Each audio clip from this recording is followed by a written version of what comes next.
Tonight you are going to lie down in the dark and your brain is going to refuse to let you go. You will shift.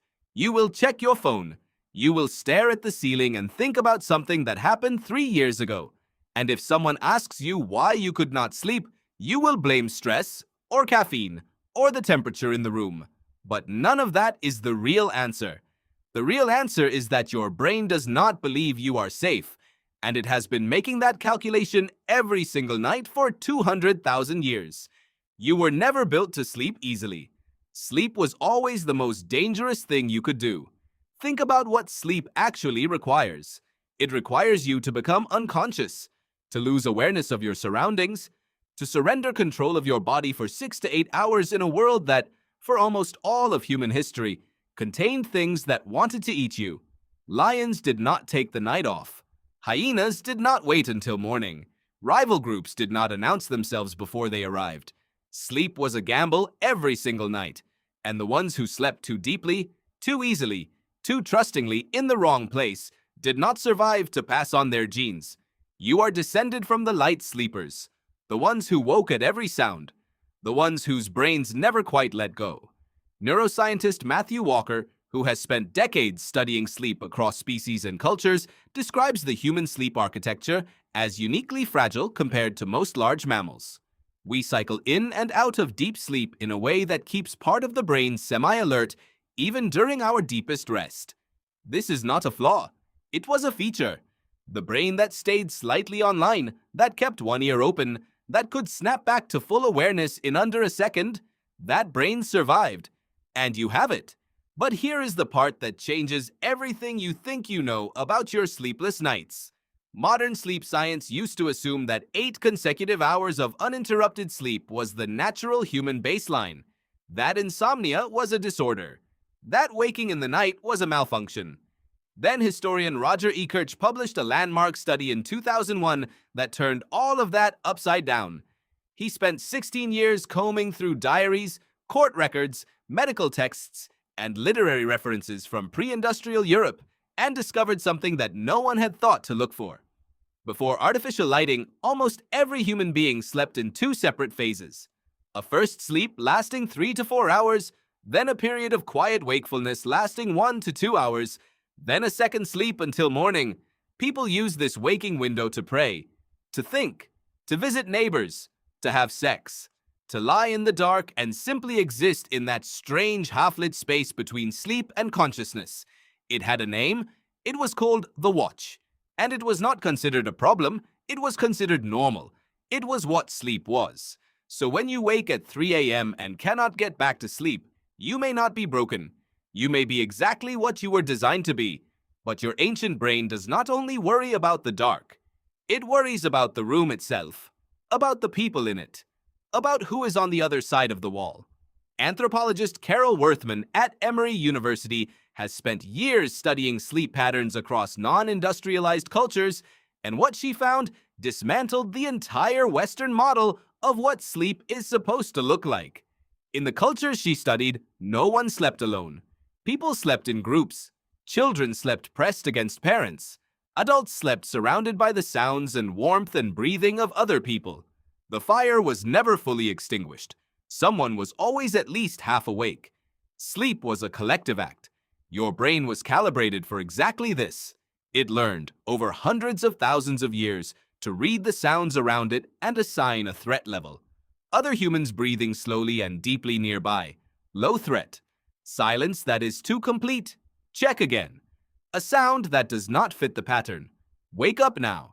Your brain is still running this program every single night, even if the only sound it can hear is traffic or a refrigerator hum or the silence of a room where no one else is breathing. This is why so many people sleep better when they are not alone. It is not purely emotional. It is neurological. The presence of another trusted body, another source of slow breath, signals to the threat detection system in your brain that someone else is keeping watch, that you do not have to do it alone, that it is safe to let go. And when that signal is absent, the brain does what it was built to do. It stays alert. Now think about what modern life has done to all of this. It has taken the most socially calibrated, threat-sensitive, fire-dependent, communally embedded sleep system that evolution ever produced, and placed it alone in a quiet room, in a house sealed away from everyone else, with artificial light disrupting the melatonin signal that used to come only from the setting sun, on a mattress elevated off the ground, in a posture no human slept in for 99% of history, and then told it that 8 consecutive hours of stillness is the only acceptable result. Is it any wonder the system is struggling? Sleep researcher Jerome Siegel at UCLA studied 3 pre-industrial hunter-gatherer societies, the Hadza in Tanzania, the San in Namibia, and the Tsimane in Bolivia, and found that none of them experienced the chronic insomnia epidemic that plagues the industrialized world. They did not sleep 8 hours. They slept 6.5 to 7.25 hours on average, with flexible sleep timing that shifted with the seasons. They did not fear waking in the night. They did not catastrophize it. The waking was simply part of sleep, the way silence is part of a song. What they had, that you largely do not, was consistency of environment. The same sounds every night, the same temperature rhythms, the same people nearby, the same fire slowly dying. The brain had learned this room, this night, these people. It had taken that information and filed it under safe. And because it had, it could let go. Your brain cannot file most modern bedrooms as safe. Not fully. Because safety, to the ancient part of your brain, is not a property of a room. It is a property of a relationship. It is accumulated trust, built through repeated experience, calibrated over time. You feel safe in a place the way you feel safe with a person. Slowly, incompletely, and never quite absolutely. This is why the first night in a new hotel room, or a new apartment, or even a familiar friend's house, you often sleep worse than usual. Sleep scientists call this the first night effect. One half of your brain stays measurably more alert than the other during that first sleep in an unfamiliar place. It is scanning, mapping, deciding.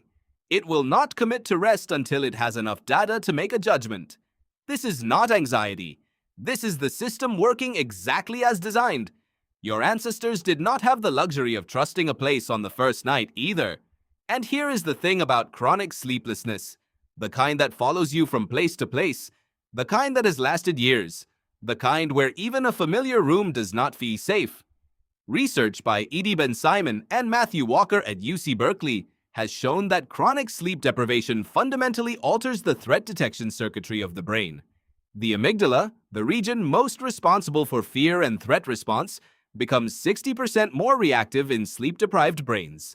The prefrontal cortex, the region that puts threat into rational perspective, loses its ability to modulate that reaction. You become, in a very measurable neurological sense, more afraid, more vigilant, less able to trust, less able to let go. The sleeplessness creates more vigilance. The vigilance creates more sleeplessness. The loop closes around itself, and you are lying there at 2 a.m., wondering why you cannot turn your brain off, not realizing that you are caught inside a feedback cycle that your ancestors never had to face because they had fire and bodies and the sounds of the savannah to break it. What breaks it now is not a pill or a sleep hack or a white noise machine, though any of those might help at the edges.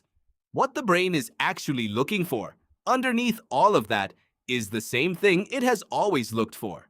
Evidence that this place is known. Evidence that these sounds are familiar. Evidence that someone else is keeping watch.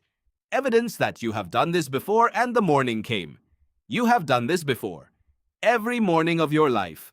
And somewhere inside the part of your brain that is still listening to the night for sounds that do not belong, there is a record of every morning that arrived. Every dawn that followed every dark. Every night that turned out to be safe after all. Your brain does not trust easily. It never has. That is not a flaw in you. It is the inheritance of every ancestor who made it through the night when the fire was low and the sounds outside the cave were ones they had never heard before. Tonight, when you lie awake in the dark and your brain refuses to let go, you are not broken. You are ancient. You are doing exactly what every version of you before you did. You are listening for the morning, and it is coming. It always does.